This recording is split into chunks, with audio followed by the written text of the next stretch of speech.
ભાવનગરમાં કુંભારવાડામાં મહાલક્ષ્મી મિલની ચાલીમાં આવેલ ખાનદાન સોસાયટીની સ્થાનિક મહિલાઓ દ્વારા ડીએસપીને લેખિત અરજી કરવામાં આવી હતી। મહિલાઓ દ્વારા લેખિત અરજી કરવામાં આવી છે કે તેમના સ્થાનિક કોર્પોરેટર સેજલબેન મહેશભાઈ ગોહેલ દ્વારા હાલમાં જ એક મામલે ત્યાંની દરેક બહેનોને લઈને આક્ષેપો કર્યા છે, જેમાં ત્યાંની સ્થાનિક મહિલાઓ દેહ વ્યાપાર કરતી હોવાના આક્ષેપો કરાયા છે। અમે કોર્પોરેટરનો જાહેરમાં ખુલાસો માંગીએ છીએ, આથી દરેક મહિલા સાથે લેખિત અરજી કરીએ છીએ। જો કે આ અરજી ભાવનગર ડીએસપીને આપવામાં આવી હતી।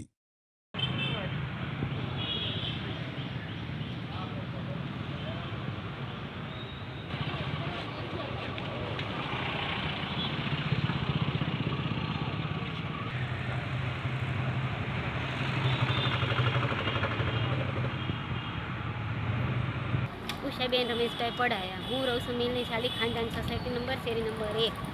અમારી ચાલીમાં સેજલબેન જે છે એ સેજલબેન અમને એમ કહે છે કે તમે કૂતરખાનું ચલાવો છો। સાહેબ અમે કઈ રીતના ચલાવીએ છીએ, અમને કાંઈ સાબિત કરી દે, બરાબર છે, સાબિત કરી દે કે તમે કૂતરખાનું ચલાવો છો।